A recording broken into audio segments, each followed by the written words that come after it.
turn on the microphone audio. There we go. Hey. Look, we're going. There we go. Let me jump back over to the Twitch screen real quick. There. Cool. Hey, are we twitching? Yeah, we are. We're twitching. All right. I haven't had that much coffee yet even. I know, right? I'm going to move my camera a little bit. It's still learning. We're still adjusting things. There we go. That'll be better. I'm going to move my camera a lot. Nope. Don't touch the camera. Yours was very difficult to set up. Yeah. This guy turned it to the ceiling. Yeah. Yeah. Just move it up. That'll work well. Yeah. Yeah. That'll work great. Actually, that's a plan. I'll put a mirror on the ceiling to reflect the camera off the mirror. And God. We should probably, at some point, think about doing something with the window, covering the window so we're not. Yeah, till sweat dropped on my balls. Till all these bitches crawl. Just on the window? Well, just looking at, the fact that we're super backlit. I glow. Yes. It might help to do something eventually. I mean, you could do that. Let's not be ridiculous now, though. Can you still see me? Is it too dark now? No, it's fine. Okay. It's absolutely fine. It's just, I mean, we need to work on actually getting a space set up for this. Yeah, we do. Let's just start doing the backyard. We can go down to the park. I mean, live streaming from the cemetery. There, you have seen the podcast that's but outside. But outside? Yeah, no, it's a podcast but outside. But outside? Have you seen that at all? Nope. Okay. There was a clip going around a couple weeks ago where a guy was telling them they couldn't film there. Yeah. And their camera guy was like, "Oh no, I'm not with them. I'm just a fan of them. They said it was cool if I filmed them." And the guys there were like, "Yeah, we're not filming. He just asked if he could." And we were like, "Yeah, sure, that's fine." So it got out of having a permit. Yeah. But they literally set up a table, and it's like, I think they give people $1 to come sit and tell their story or something like that. Ooh. They set up a table and they interview whoever walks by, just be on our podcast and come tell us your story. Yes. That kind of thing. It's kind of an ingenious idea. That is. I think it might be really fun to do sometime, something like that. But yeah, we would need a hotspot if we were going to go to the graveyard to stream. I mean, I'm sure it's got some cold spots in it. I guess I could use my phone. Yeah. But I'm thinking actual logistics, not shitty puns. Oh, I think of nothing but shitty puns. I know. I actually have a hotspot. I have a hotspot downstairs. Just needs to get activated. Really? Yeah. Oh, because the last time you had a hotspot that needed to be activated, the battery on it was toast. Well, this one is actually take back the battery. This one is toast too. Yeah, that's why I have it. Yeah. Okay, it needs activation and a replacement battery. Yeah. I could use my phone though, or a really long extension cord. Yeah, I have unlimited data on my phone, and it's the fucking. Yeah, I mean, I can hotspot from it easily. We could just pick up a spool of Ethernet and just run a line down to the graveyard. I mean, that's true. We could go down to 3R and just get one of the spools. Just buy a box of the Cat 6. Yeah, just run it down to the graveyard. Yeah. I don't know. So I don't know if there's data loss over an extreme length like that. They have boosters you can put into the system. Okay. Yeah. I feel like we would run into some extreme data loss. Yes, we are live, Matt. No, we are undead, Matt. But logistically we could do it. We also could just set up my laptop. We could literally set this entire thing up on my laptop and record outside. In the backyard? Yeah. Yeah. In front of the garbage cans? Yeah. We would have to switch to our stick mics. Would we? Yeah. We can haul the table down there. No, I would take the board down. Yeah. I would take the board down and we would just switch to stick mics. Okay. Because it's way easier than trying to set up this shit. Okay. But we could ostensibly do it. Yeah. Yeah. On a nice rainy day. Yeah. Or we could also run it. We also could run it through the the Zoom. The Zoom can be used as a. But for streaming. Yeah. Okay. Yeah. You could run that as live audio into the computer. I don't keep track of this shit. Yeah. Well, I know. I show up 1 hour a week. That's all you get out of me. You barely pay me enough for that. I don't pay you anything. Exactly. Yeah. Just as time as my time is worth it doesn't mean you can have it all. Yes, it does. That's exactly what that means. I did notice that you went down and changed your shirt so you would look a little bit nicer on camera today. Well, let's show off the cactuses. Yeah, I don't think the cactus probably don't even pick up on the camera, do they? No, no. It does a little bit. Like you could pick it up if you look close enough. Yeah, but everyone stare at me closely. Like it went from I'm wearing the shirt that I put on when I rolled out of bed because that's the level of commitment I have to making myself look nice. I'm well aware. But and so are your Tinder dates. But the shirt is on brand at least. Yeah, it's a Star Wars shirt. I have cactuses. Yeah, it's kind of on brand. It'd be better if it was one of your pineapple shirts. I don't actually own any pineapple shirts. You used to have a pineapple shirt. I used to. Yeah. It wore out. Oh. You need to get another pineapple shirt. Yeah. You need to get the pineapple shirt that they had on fucking The Good Place. Yeah. Speaking of which, did you see the news that came out last night about The Good Place? They're doing a spin-off sequel called The Bad Place? No. Season 4 will be the last season of The Good Place. Interesting. Yeah. That's more seasons than Swamp Thing. Yeah. Cactuses are the pineapples of the desert. He's not wrong. That's actually very correct. In more ways than one. I mean, cactuses in Canada, whatever fruit you choose of the desert. Well, they're kind of spiny. Yeah. And they produce actual fruit and you can like cactus juice is a thing. It's just called fucking agave. Or tequila. But Mike Schur posted last night on his Twitter account. He posted just a statement that The Good Place, the 4th season of The Good Place was the end of it. Like they're not being canceled. They're ending. They're winding down the storyline and they'll go back to The Bad Place. Well, we'll see. But no, they'll end up in the medium place. Yeah. Oh, the medium place. Oh. But I think that there's something to be said about that from I think a technical aspect of how shows are made and put on television nowadays. Kind of the choice to wind down a show instead of just keep going and going and going and going. And is it better to burn out than fade away? Is it better to say this is the end? Like we're ending the show here. This is where we'll. Is it better not to have a 9th season of Scrubs? Yeah. Exactly. Is it better to not have 9th season of Scrubs? Cue the Death by Snoo meme. So sad, but happy to get an end on their terms. Like, that one. Yeah. But no, it's absolutely right. They get the end on their terms. I mean, that's the way actually the real ending of Scrubs was season 8, and season 8 of Scrubs was fantastic. Like they managed to keep that one solid for 8 seasons, and then that 9th season happened, and we don't talk about it anymore. Didn't Buffy have something like that too? Buffy and Angel both had hard endings. Yeah. The with The Good Place, it was a big deal that they were able to get to season 2, but then during season 2, season 3 was a given, and same with season 4. Like it became one of NBC's biggest shows. Like another ending when they want to. Yeah, they're ending it how they want to. They're not giving into any pressure from a studio to like, let's try and draw this out as long as we can. Yeah, and then 23 seasons. 23 seasons. Yeah. Which honestly is a good thing, especially with such a high concept show as The Good Place, because for the last couple seasons we kept on wondering like how the fuck are they going to keep this going? Yep. And the answer is by being really fucking good at what they do. And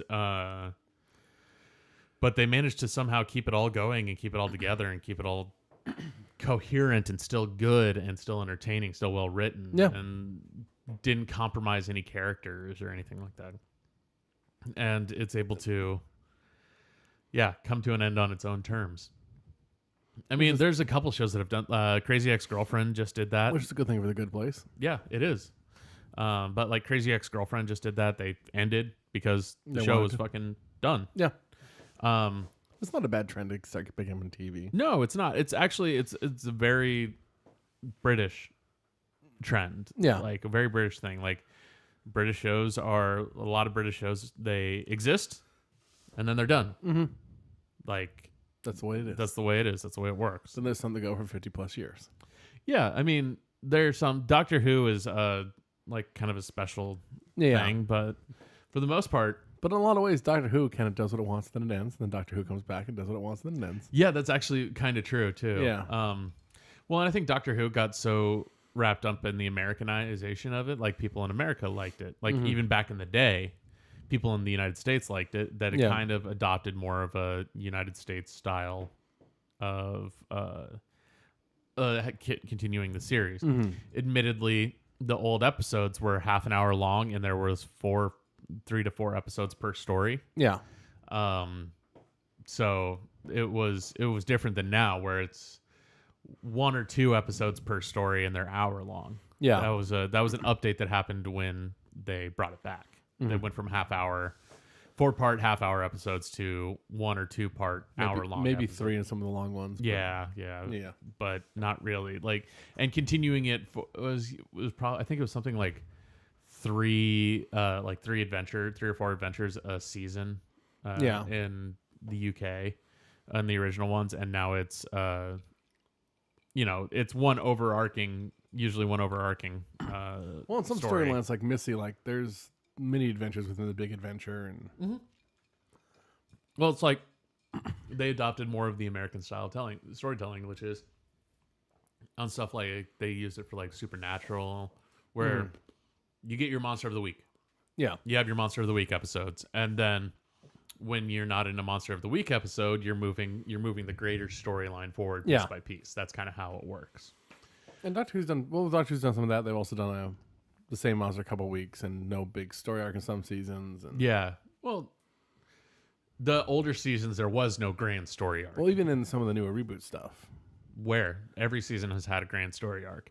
It's just whether or not it would be something that was hinted at in the first episode or 2 episodes, and then not addressed until episode 6, and then finished out at the last episode of the season. Okay.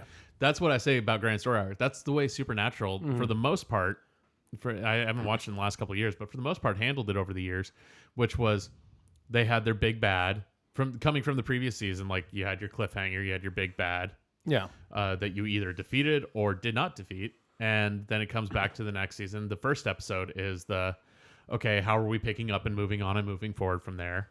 And then on a 23 episode schedule, which is a lot. Doctor Who's like 10 or 13, something like that.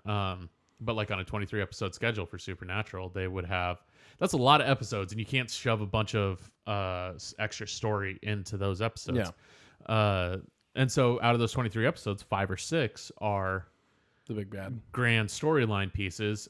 And each individual's episode is a monster of the week. And even still, those grand storyline pieces tend to be a monster of the week one, where that monster of the week led to a revelation about the big bad. Okay. Or on the regular monster of the week ones, they would have a line being like, we should really concentrate on whatever big bad it is. And then they go, okay, well, we can't do anything about it right now. So in the meantime, let's go hunt. Yeah. And that's kind of the way Buffy did things a lot of the time too. They had their big bad of the week, but it had an overarching, like, big villain. In a classic Who, a season was comprised of 1 or 2 multi-episode stories, 4 continuous episodes, then a completely new episode's story. Then a completely 4-episode new. Yeah, because I just think of the one I think of most is the Aztecs, is the oldest one I can think of. Which I believe is a First Doctor, William Hartnell story. Yeah, I think it might be. Yeah, because it's in black and white, and it's 4 episodes. Yep. And a lot of the stuff from the old stuff was released. You look at it, it's been released as those little mini chunks. Yeah, they were 4 episodes long, 4 half-hour episodes. So the release is just a 2-hour piece, and but they would go week to week, so it was 4 episodes, like episode, and so instead of, you would have just part 1, part 2, part 3, part 4, and then that would wrap up that story, and then it would jump into another chunk. Yeah. Whereas now it's 13 episodes for the season, 10 to 13 episodes for the season. You get monsters of the week for most of the episodes, and then but each one drives the grander storyline a little bit more, or even if it's just a throwaway line towards the grander story. The only episode that I can think of off the top of my head, I'm sure there's more. The only episode I can think of which is entirely self-contained, which is what people use to the episode. It's one of the episodes people use to get other people into Doctor Who. Yeah. Which is Blink. Yeah. I mean, there's something. Some of this, the Christmas stuff is self-contained. Yes and no. There's Christmas ones that don't really reference the big bad. They stand alone on their own. Well, mostly because a lot of the Christmas episodes in the last couple seasons have been the last episode for a character. Yeah. So whether it's a companion or a doctor. Or... Yeah, exactly. Like I think it was Matt Smith's last episode was a Christmas episode, if I remember correctly. Yes. And then River Song's last episode was a holiday episode. But there's some Tennant stuff where the Christmas stuff just kind of... Yeah, it's just a one-off. It's a one-off. It doesn't necessarily fit into the grand storyline. Yeah, and they never were intended to be that. Yep. They were always They were always supposed to be... They were the Christmas special. A Christmas special, yeah. Yeah. They started calling them holiday specials, though, because they stopped making them... This is like Christmas. Christmas, yeah. So that has made a big difference. So that's I think Doctor Who is an extenuating circumstance for a show. Yeah. It's kind of a thing of its own. It's of its own creation, I guess, is the best way to put it. Which arguably gets into a paradox then. Yeah, yes. But they go forward for stuff like, I think about like Being Human is a good example of one where yes, it did have a continuation of the series, but they completely swapped out the cast. Yeah. Because they finished the story with the first cast. Well, they do that quite often on the Great British Baking Show too. You mean the reality show? Yes. That changes every year? Yeah. What was the other one? Skins. Yeah. Skins had 3 seasons with the first cast and then a couple more with the second cast. And back in the day, Red Dwarf finished out their series and called it done. And yeah. It's kind of a thing where they go, okay, we had 3 series. They call it series there, not seasons. But yeah, we had 3. The one I can think of most recently with David Cross actually went over there was The Increasingly Poor Decisions of Todd Margaret, which is really surreal and weird and really funny. 2 series, that's it, and then it was done. Yeah. It was that was just kind of how it worked. It was like, oh, we had the series and it's done. I mean, some of those are short. Some of those series are short enough that in America they'd also be just called. They would be called a miniseries. Yeah. In the United States, yeah, I guess that would be called a miniseries. Yeah. Like David Lynch's Dune. David Lynch's Dune was a movie. All right. You're thinking of the sci-fi miniseries that was Dune. It. Yeah. Which sci-fi miniseries was 3 2-hour episodes. Yep. So basically it was 3 mini movies. Yeah. Sci-fi miniseries are different than, like, I think a more accurate miniseries in the parlance of our times would be Chernobyl on HBO. Okay. Which is a self-contained story. They tell the story and then it's done. Yep. Which I still need to watch. It just ended. I'm not sure how to use the word contain when you're talking about Chernobyl, though. I know, right? Well, it's contained now. And what's it called? The elephant's foot? Yeah. Yeah. I mean, you can't enter the land. No, the elephant's foot is what the radiation overflow is called, because that's what it looks like. Yeah. It's just contained in a giant wall of concrete. Yeah. Yeah, and you shouldn't go in the area. No. Do not pet the doggies at Chernobyl. Yeah. But quick before we get into talking about Dark Phoenix, Matt goes, "How old are you, Boyd? Am I the only one here who actually lived through Chernobyl? When did Chernobyl happen?" I lived through Chernobyl. That's part of how I became like I am. No, but when did it actually happen? I think I was alive for it. Okay, what was it? 1986. Yeah, you were alive for it. You're just I was really 3 young. years Yeah, old. you're 3 years old. Yeah. I was not alive yet. I mean, I'm old enough. I remember the news around the Berlin Wall falling. The earliest big national news thing I remember is I was alive. I think I was alive for the Berlin Wall falling because it was 89. 89. Yeah, I was a year old.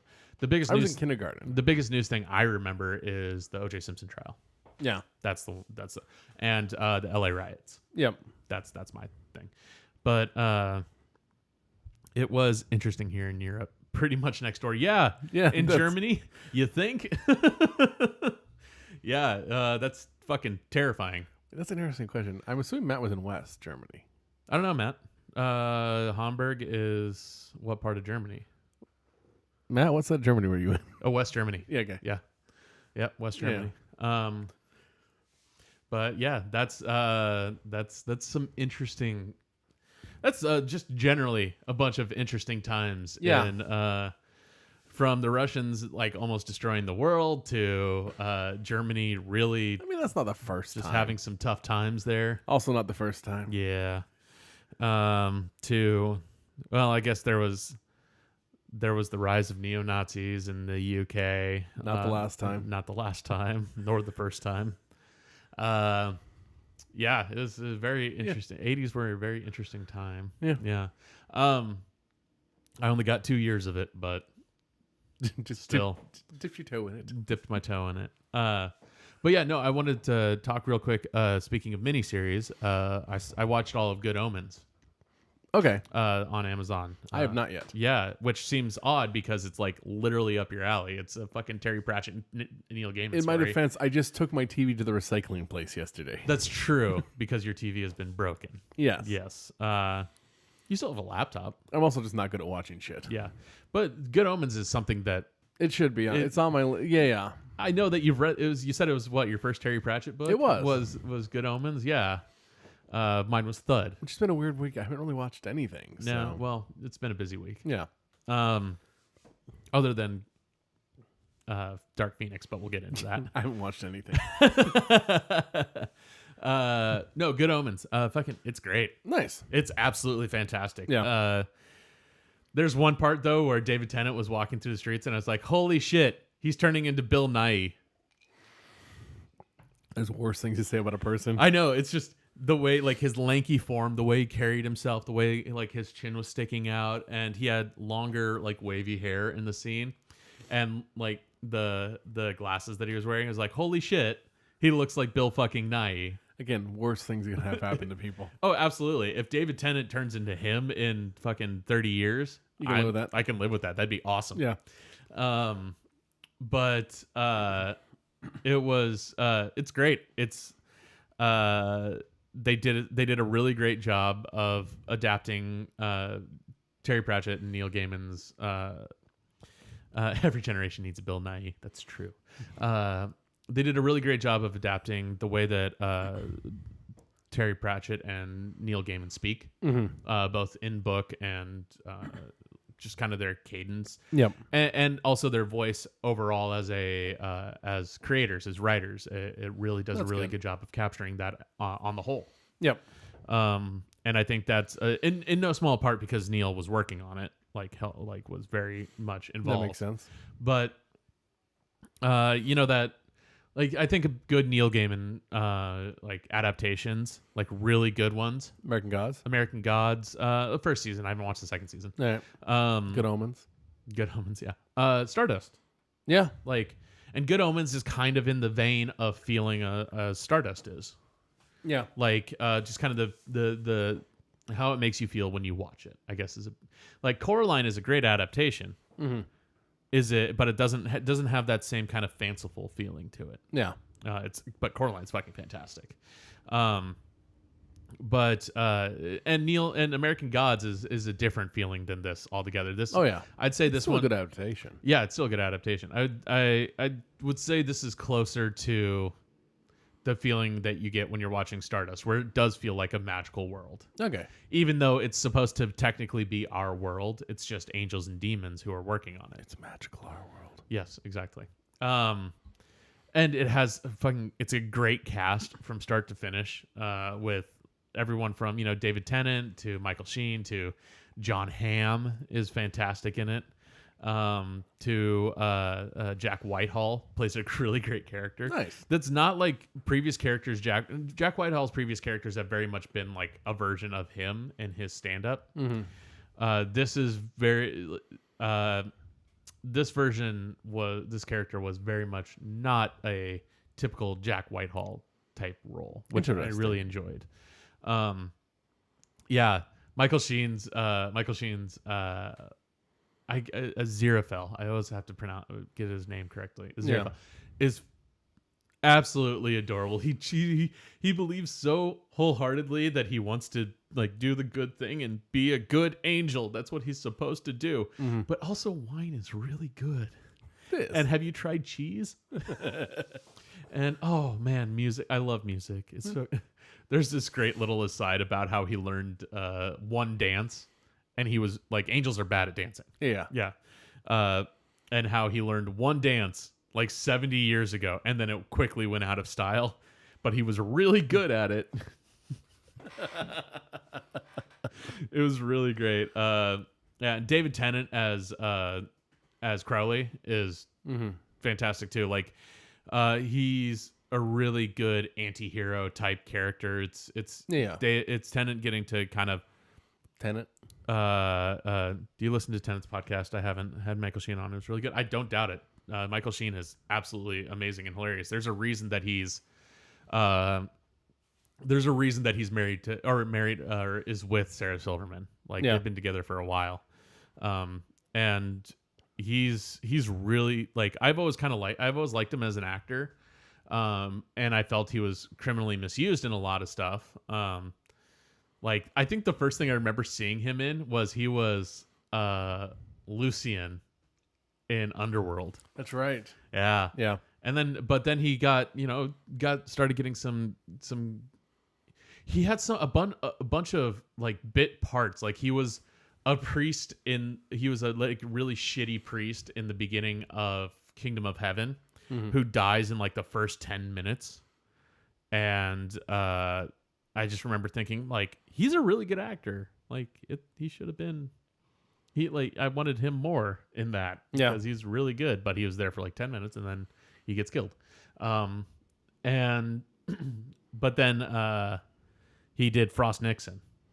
Okay. He was Frost on that, and he started picking up some critical accolades, and so now we see Michael Sheen and things, and people are like, "Ooh, I actually know him," and no, he's not related to Charlie. Yeah, mostly because Charlie Sheen's last name isn't actually Sheen. It isn't.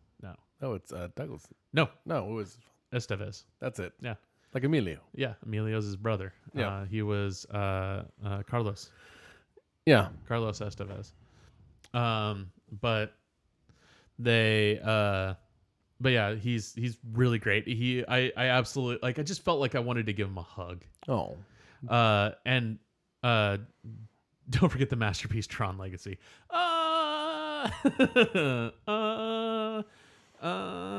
Actually, he was good in that. He was. Sorry, I heard that half wrong. We have a mutual friend named Trong. Trong? Oh yeah, the Trong Legacy. When Trong tells people how to say his name, he tells people it's like Tron with a G at the end. And you watch everyone who was aware of it at all go, oh yeah, I get it. Yeah. But it's like wrong with a T. Yeah, exactly. Michael Sheen's great. David Tennant is absolutely wonderful in it. Mm-hmm. Michael McKean is hilarious. He's a witch hunter. He's a sergeant in the Witch Hunter. Okay.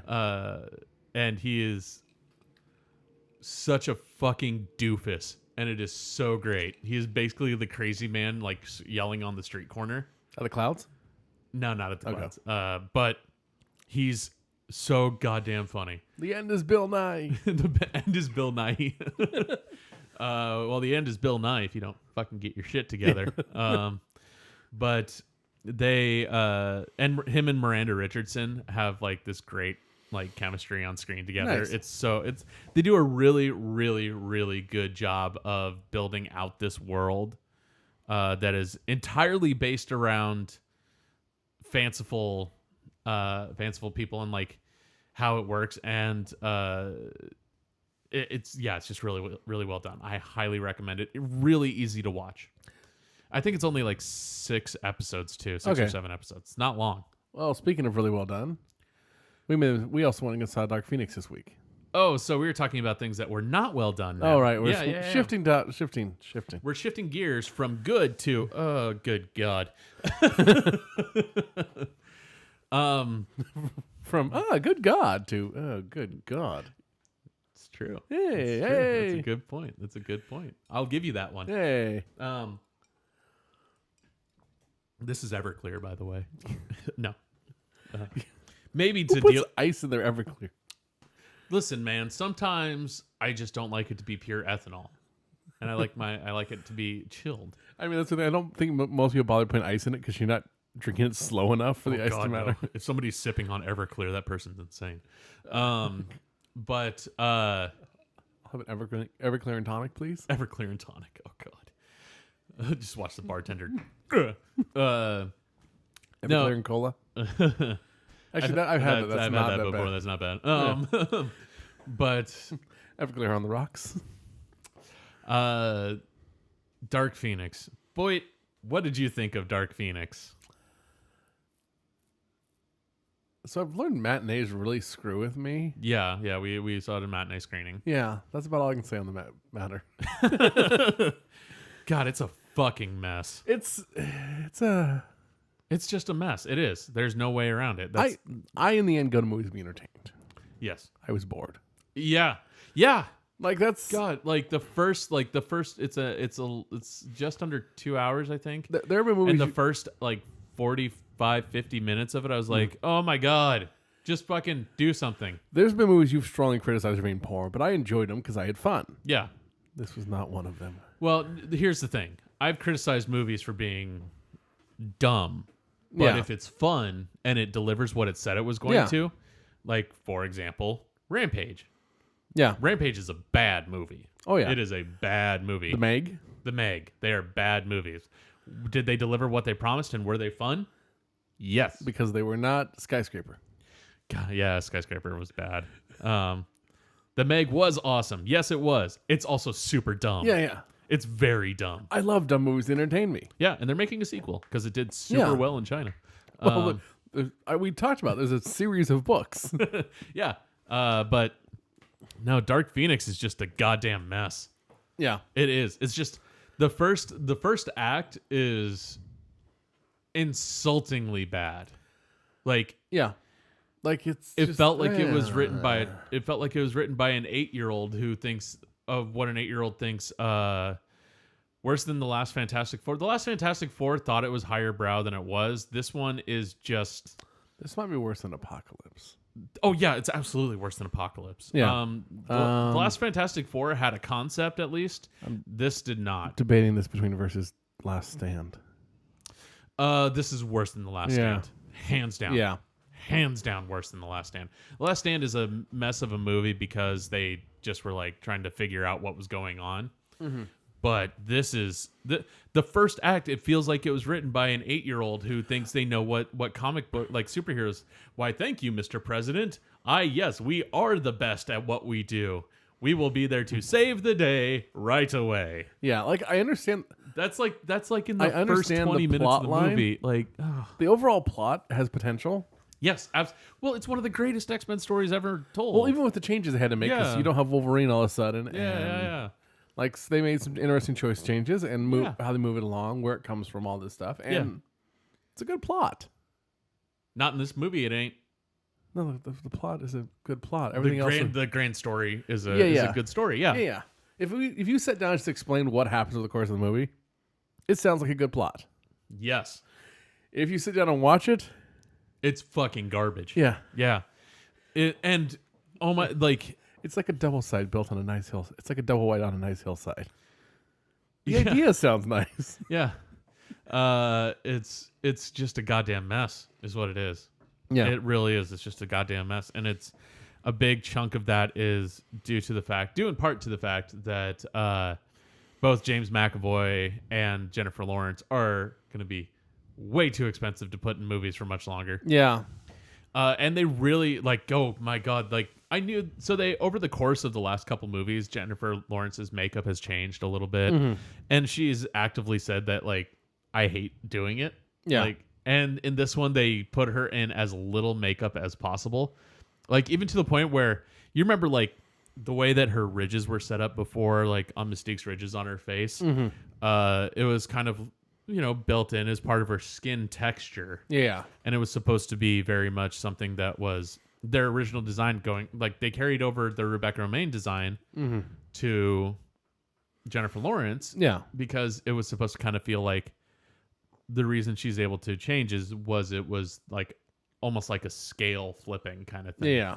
Kind of like those, this is a weird thing, but kind of like those pillows where you like go back and forth on them. Sequin pillows. Yeah. Yeah. Kind of a very similar concept was kind of how they designed her originally. Yep. And they carried that over and through them all. And in Apocalypse, it kind of they started pulling back from that a little bit.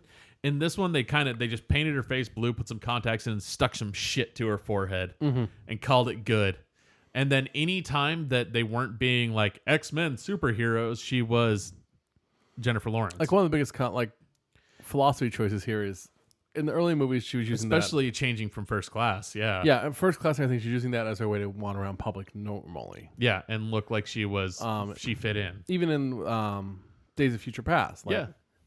But this one she's choosing to become human back in the mansion. Yeah, she's choosing to look human back in the mansion, not like herself. So she's choosing. It was basically a way of them going, listen, Jennifer Lawrence is super expensive. We don't want to put her through a bunch of makeup stuff. Let's just make the makeup as quick as we can. Is it good enough? Okay, I guess.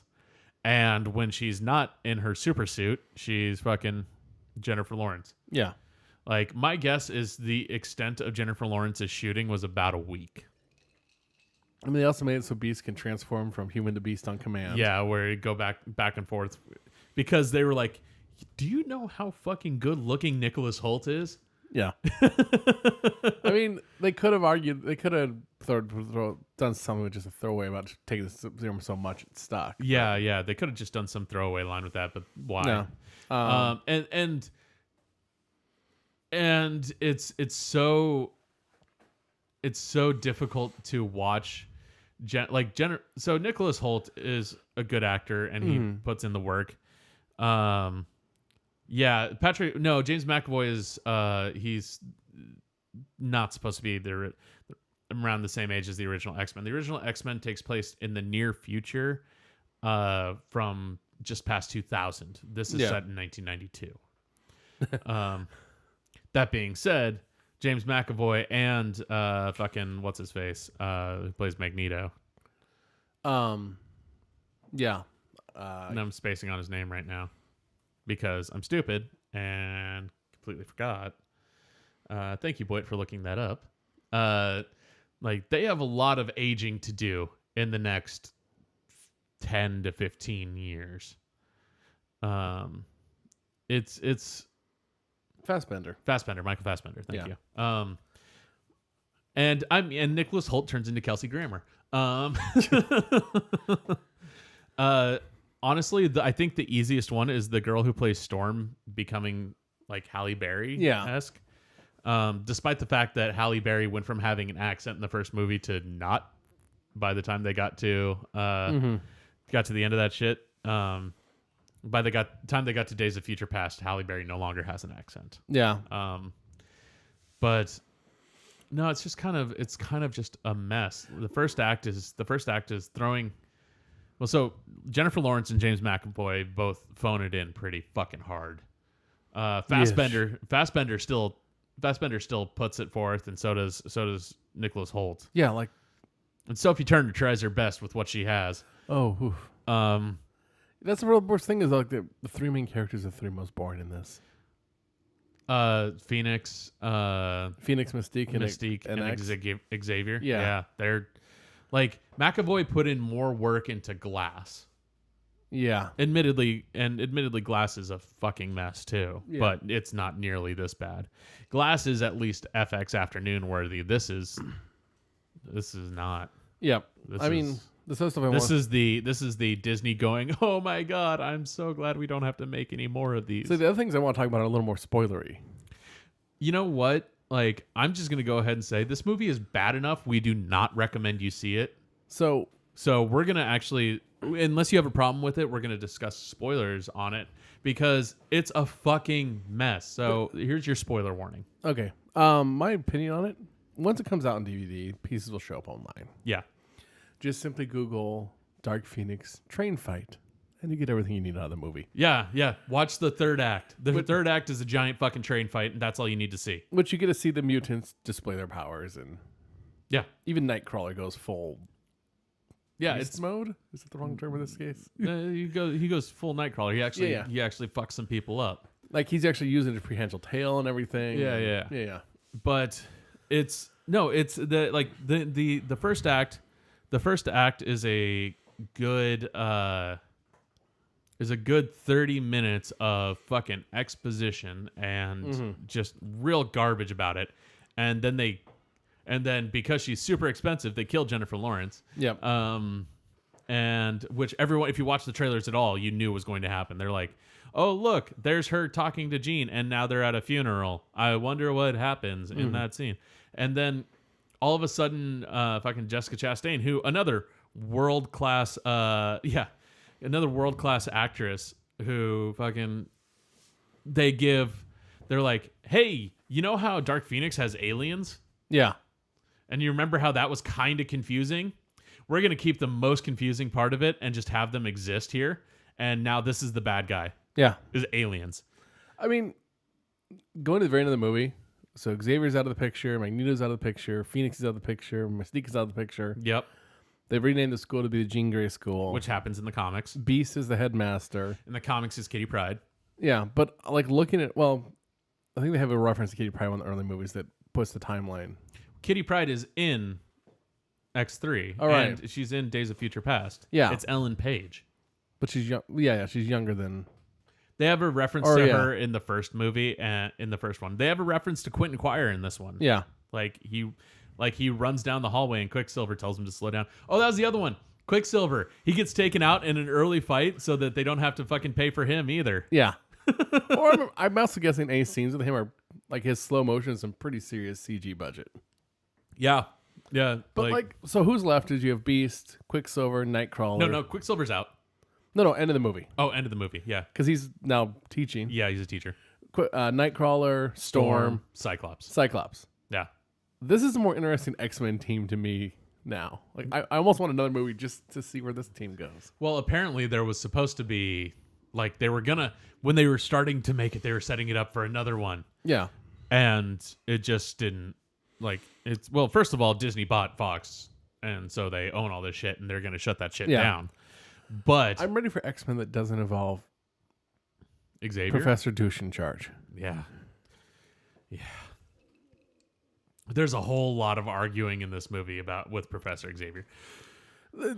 Most of the previous story, like a lot of the X-Men story arcs basically are Xavier's fuck-ups coming back. Yeah. It's really it's bad. Mm-hmm. Like I said, it's insultingly bad. Yeah. I felt like the movie was trying to be like, hey, do you remember X-Men? Here is what X-Men is X-Men. Yeah, that opening stuff with the X-Men team was it's fucking rough, dude. Yeah. Like, and I know they like wanted to set it up with the end of Apocalypse, like they had them in the danger room. Yeah. And then they went and made fucking this. And Apocalypse was rough to watch. Apocalypse was real rough to watch. You know what? I would say it's okay if you stop watching the new X-Men movies at Days of Future Past. Yeah. So watch fucking First Class, and then watch Days of Future Past, and then call it good. And then go watch Logan. Then go watch Logan. Yeah. So stick with Wolverine in movies. Remember when he thought movies were shit and they were actually just men? Like the Hollywood collectively went, hold my beer. Yeah. It was. It's. Like, it's rough. I'm resting my head on my microphone. It hurt my. It was. And I kind of feel bad for Sophie Turner at this point. Yeah. Because she's been doing some work, man. She's a pretty good actor. Yeah. Like, and then she gets hit with fucking the end of Game of Thrones being a bit of a mess, and then this, like, back to back. Like, it's been a couple weeks. And in Game of Thrones, her acting's not bad in it. No, I mean, her acting's not bad in this either. her acting's not bad in this either. It's just a fucking garbage script. I will say the guy that they have playing Cyclops needs to close his fucking mouth. Like, he just kind of, I don't know if you noticed this, but like whenever he was running around, his mouth was just kind of like, yeah, I didn't notice. It's 100% the I don't have my eyes to act, so I need to like emote somehow. Yeah, and his emoting was through his mouth, just kind of. I mean, that's what I do with the microphone. Yeah, no, but at least Cyclops in the first movie is like James Marsden, like he could emote without needing his eyes. Yeah. Yeah, I feel sorry for her. There's a good chance this bad streak is going to end her career. I don't think it'll end her career. No. I think Sophie Turner's still too hot to hurt her career. The only thing that'll hurt her career is if she bails. I think she's going to be fine. I just feel bad for her. She's also fucking dating a Jonas brother. She ain't going to go anywhere anytime soon. Yeah. But I think you're actually gonna find on this one the people who are gonna go to movie jail are the writers and the director. Yeah. I really feel like that's who's gonna get hurt. Because it's not like you're really watching bad acting. No, the bad acting comes from Jennifer Lawrence and James McAvoy. That's where it is. Yep. They phone it in super fucking hard. They're the ones who are like, if you're gonna be like, guys, it's time. Jennifer Lawrence needs to go to movie jail for a while, I think. Yeah. She needs to, like, I think it's part of why I'd be more excited with where it goes now, because those two characters are out. Well, it's not even that. I feel like Jennifer Lawrence needs to take a step back from blockbusters. Yeah. And go indie for a little while. Go indie for a bit. Go indie for a minute. Like, yep.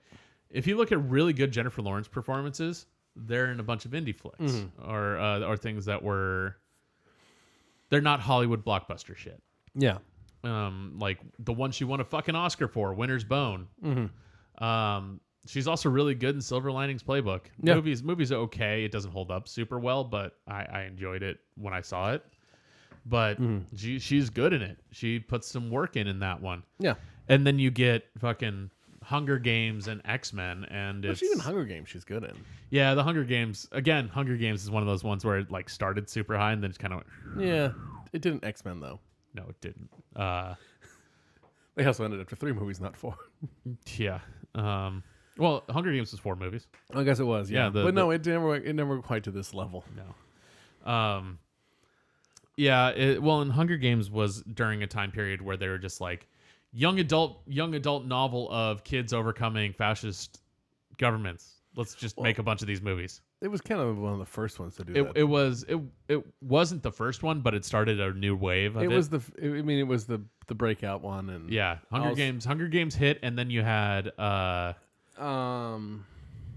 Maze Runner, and Ender's Game. No, Ender's Game was separate from that. That was.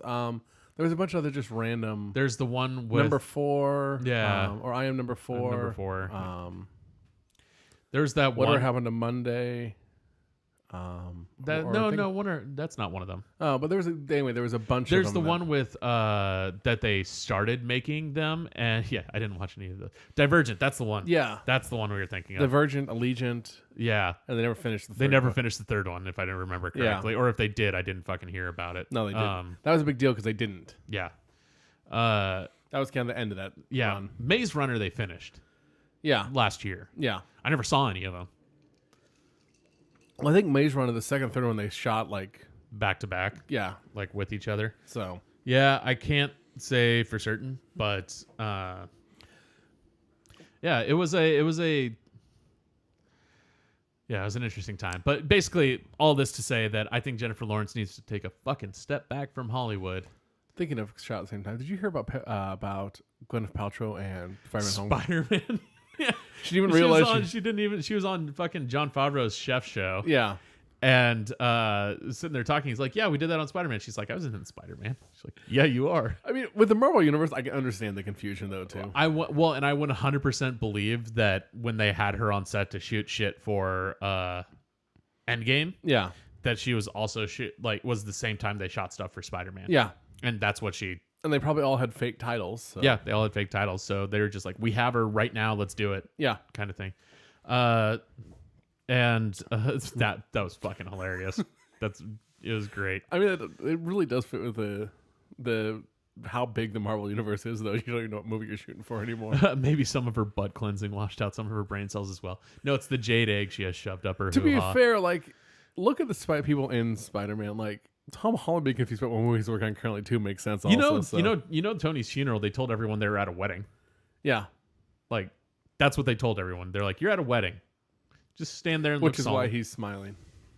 He's not smiling. They just said, "Look solemn." Yeah, Like, look serious. Look serious. But you're at a wedding.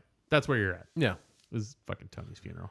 I still think they could have done it by basically bringing in different groups at a time. And tell Yeah, them but they there's- didn't. It's yeah. all one shot. We thought it was. Yeah, I that. thought it was They a composite. composited- Yeah, because that's a fucking expensive day. Yeah. Um, Well, if it's your wrap day, it kind of makes sense. That it's not even that. It's just an expensive day in general. yeah, Yeah, it looked like a composite shot. It's not. It's not. 100% real. yeah. Yeah, it's 100% just them. They're all there. It's an expensive fucking day in Hollywood. I figured it was composite just to keep the secret of who's missing and who's not. Yeah. Nope. Nope. Nope. Even Tom Holland got to see the other actors around him. Yeah. They've gotten. I think they've gotten better about making sure Tom doesn't talk as much. They've also been pairing the people who are better at keeping quiet. Yeah. I love his interviews where they pair him with like Evans? No, they don't pair him with Chris Evans. They pair is him it? with Anthony Mackie. Right. And Anthony Mackie, he'll start to say something, and Anthony Mackie be like, "Shut up." No, Evans was talking about he's not allowed to be on the tour with Tom Holland. Chris Evans, because they'll both just spoil shit. Yeah. Well, Chris Evans doesn't care anymore. Well, even before, like, they would just get chatty and... Yeah. They and Ruffalo. Yeah. Ruffalo's not allowed to be. Ruffalo is with Don Cheadle, and Don Cheadle keeps him in line. Yep. It's pretty great. I guess. The actors have their handlers. Yeah, the actors have actor handlers. But yeah, no, it was Days of Future Past. Don't go see it. It's fucking awful. You mean... Days of Future Past. Go see Days of Future Go Past. see Days of Future Past. It's Don't great. go see Dark Phoenix. Don't go see Dark Phoenix or Apocalypse. They're bad. Yeah. But Dark Phoenix is insultingly bad. I was able to sit through and enjoy Apocalypse, partially because there's a lot of fight scenes. Yeah. This, I was not able to enjoy. Yeah. I'm a low bar for movies, too. You are a low bar for movies. Like we've definitely seen some things. You've been like, "I enjoyed it," and I was like, "That was awful." I had fun. I did not have fun here. I had less fun watching this than I did when we saw the new Ninja Turtles movies. Yeah. Yeah. That's like, you know what I did on things that did not deserve the hate that I watched recently. Mm-hmm. It's not a great movie, but it did not deserve the hate that it got, and Right. I think that's partially because it was. I think what we talked about originally, it was because it was advertised wrong. I recently watched it hit Netflix. I watched John Carter. Yeah. Or it was originally called John Carter of Mars. It's and not John a horrible movie. No, not by any stretch. It's actually a really fun movie. Yeah, it is. It's a little bit all over the place. Like it's like 3 John Carter stories shoved into one into one movie, but it's really fun. No, it is. I've seen it. Yeah, Yeah. I hadn't seen it until Okay. recently, and I watched it. And I was like, wow, that was actually really great. I really enjoyed that. Because it came up on Prime like last year.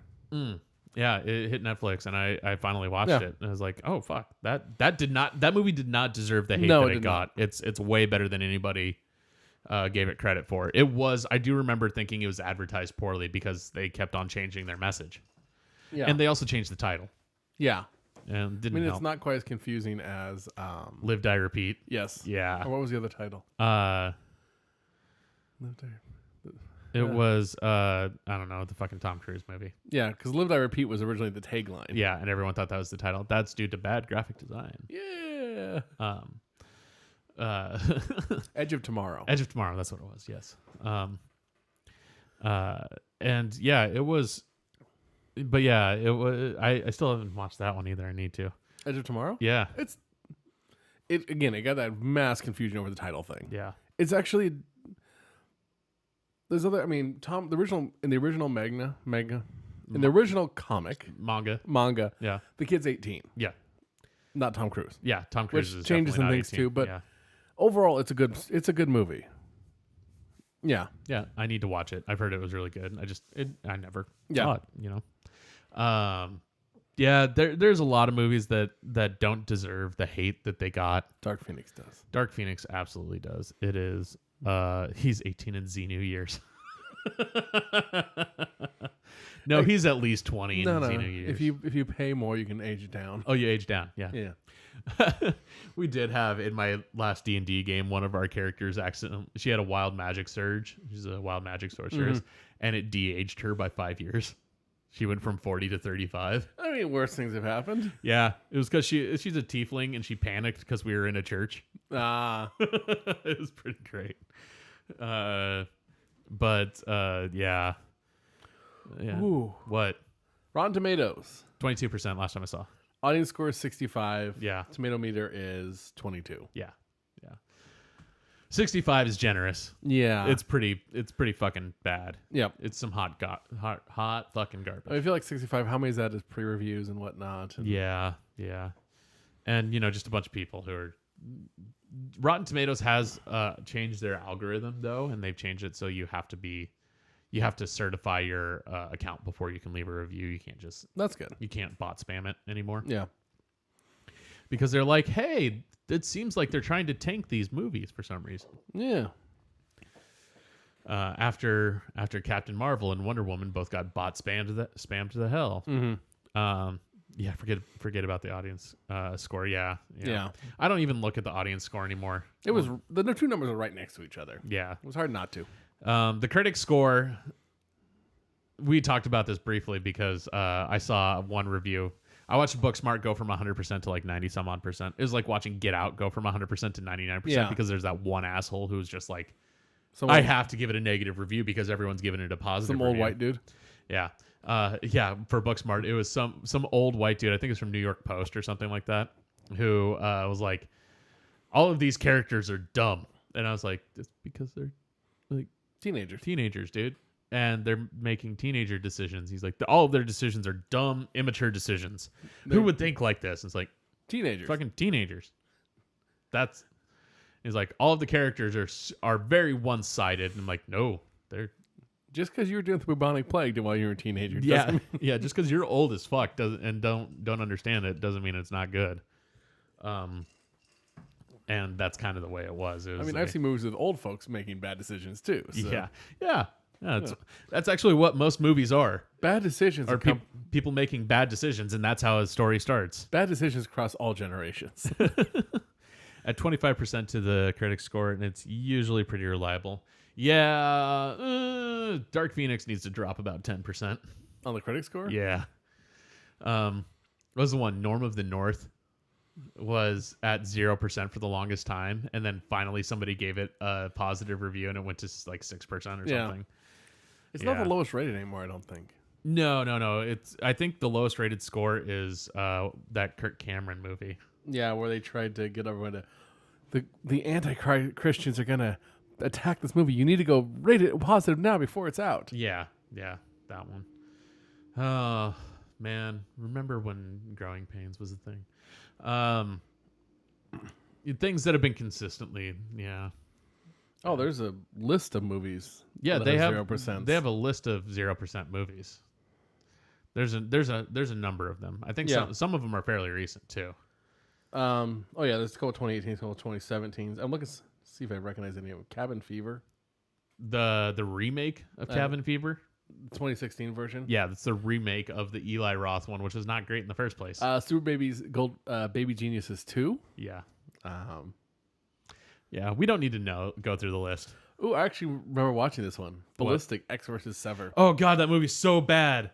I actually was thinking about that movie yesterday when we saw the trailer for that Will Smith movie. Look Who's Talking Now It's a bad movie. The sequel to Look Who's Talking. Yeah. Yeah. All right, we don't need to go through the list. Highlander 2: The Quickening. Boyd. Police Academy 4: Citizen on Patrol. And Staying Alive. yeah. Jaws 4. Jaws 4. Wagons East. What was no, we saw the trailer for that Gemini Man, and for some reason I got some strong X versus Sever vibes. I don't know why.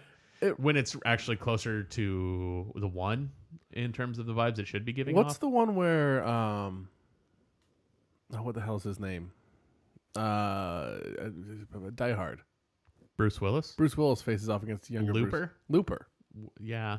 I loved Looper. Looper was great. But this should be more like Looper. Yeah, It really should. it should be. But I don't know. Oh. We'll see. It might be a fucking hot mess too. I don't know. Is it Will Smith playing both roles? Yeah. Okay. They're using that magic de-aging Because they have a shit. shit ton of footage of him as young. Yeah, because they Yeah. can do that.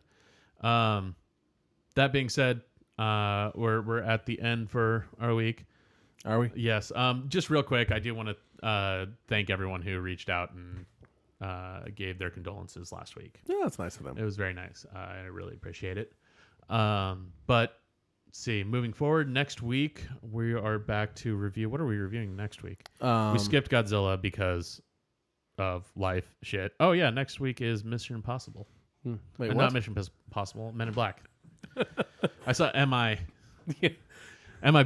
Yeah. Next week is Men in Black International.